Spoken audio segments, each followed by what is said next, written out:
tout le monde, c'est Atsuki-san et on se retrouve pour une nouvelle critique analyse des chapitres de One Piece. On va parler du chapitre 901, même si ton heure arrive, ne t'avise pas de mourir. On va parler de deux choses dans cette critique analyse. Déjà, pour commencer, est-ce que le Sunny est fini? Qu'est-ce qui s'est passé? C'est une grande question. En tout cas, on va déjà parler du premier point de cette critique analyse, c'est tout simplement Big Mom. Voilà, on va un petit peu à nouveau parler de Big Mom, parce que du coup, Big Mom est un petit peu à l'écart en ce moment.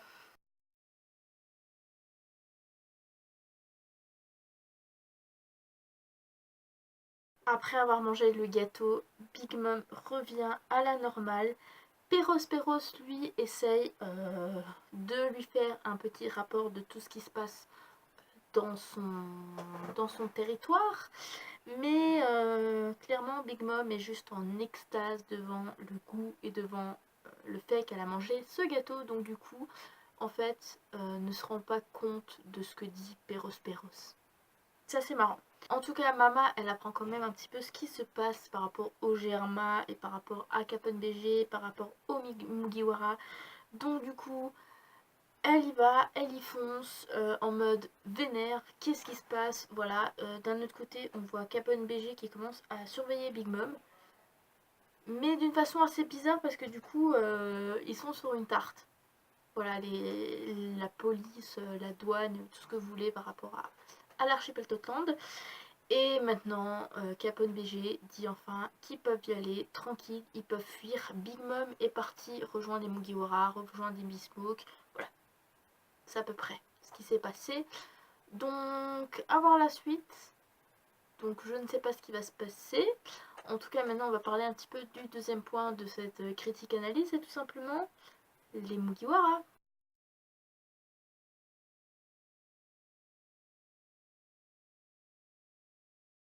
Qu'est-ce qui s'est passé avec le bateau?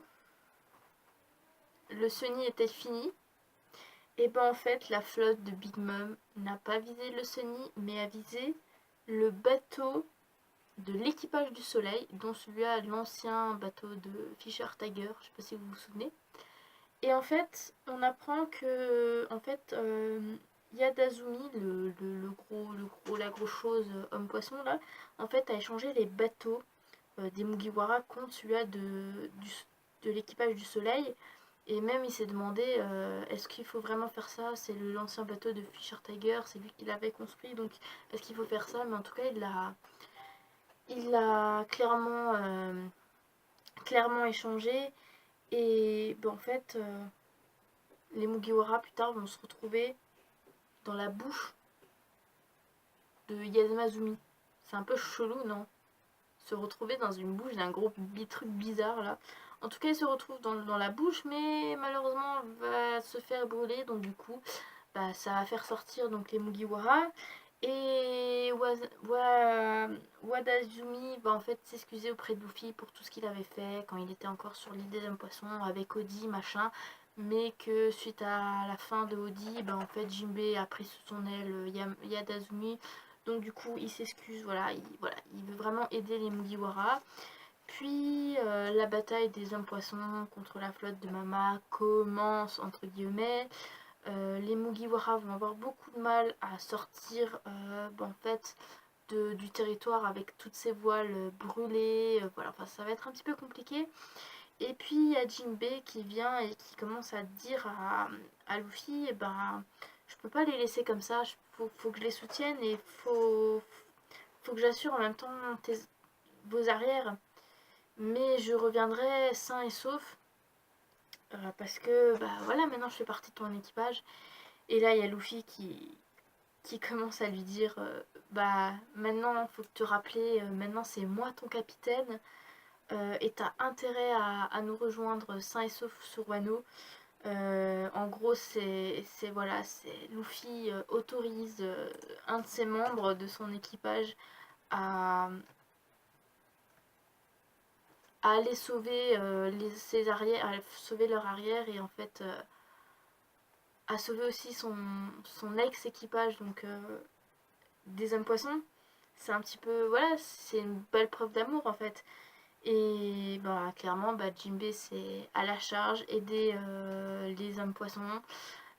Aladdin d'un autre côté qui lui dit ouais tu peux pas nous laisser tranquille, tu ne crois pas capable de s'en sortir, de se débrouiller tout seul, ouais franchement enfin. Mais clairement c'est Jinbei veut pas les laisser et tout d'un coup il y a la mer qui commence à se changer, enfin c'est un peu voilà le pouvoir des hommes poissons, on se rend compte qu'il est quand même assez puissant. Et là il y a Stussy et Morgan qui survolent les airs et qui commence à discuter, qui leur dit que en fait il y a Morgan qui croit en Luffy, qui sont bientôt qui vont bientôt qui sont plus à la portée de la flotte de Mama. Et Stussy clairement qui lui dit je vois que t'as quand même de l'espoir pour les Mugiwara. Et d'un coup il y a Morgan qui lui dit tout à fait, je vais te dire au fond de mes pensées, Stussy, Chapeau de paille est un candidat sérieux, euh, que le roi des pirates verra le jour. Et là, on se rend compte que, en fait, il y a marqué dans les dernières cases, il y a marqué une prophétie. Mais c'est assez chelou. Qu'est-ce que ça veut dire par là? Qu'est-ce qu'ils veulent dire par là? Est-ce qu'ils parlent de Luffy? Quelle est cette prophétie un petit peu bizarre? Est-ce que du coup, voilà, Luffy sera vraiment le roi des pirates? Bon, à mon avis, c'est sûr. Mais quelle est cette prophétie bizarre qu'il y a? Pourquoi est-ce qu'il dit ça? C'est assez marrant, assez chelou quoi. Mais surtout que le chapitre il s'arrête là en fait. Il n'y a pas plus de choses en fait d'un autre côté. C'est voilà, le chapitre il s'arrête là par une prophétie entre points d'interrogation. C'est quelle est cette prophétie quoi? De quoi est-ce qu'il veut parler? Est-ce qu'on en saura plus pour les prochains épisodes, les prochains chapitres? En tout cas, on va s'arrêter là donc pour cette critique analyse donc, du chapitre 901.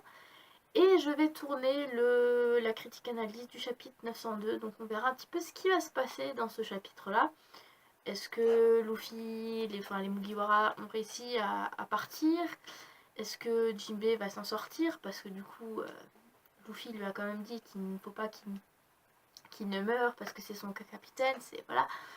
Donc, qu'est-ce qui va se passer? C'est une très bonne question. En tout cas, on se retrouve pour la critique analyse du prochain chapitre de One Piece. Sur ce, je vous souhaite une agréable après-midi. N'hésitez pas à aimer, la partager, vous abonner. Et je vous retrouve à la prochaine. Allez, salut mes Nakama!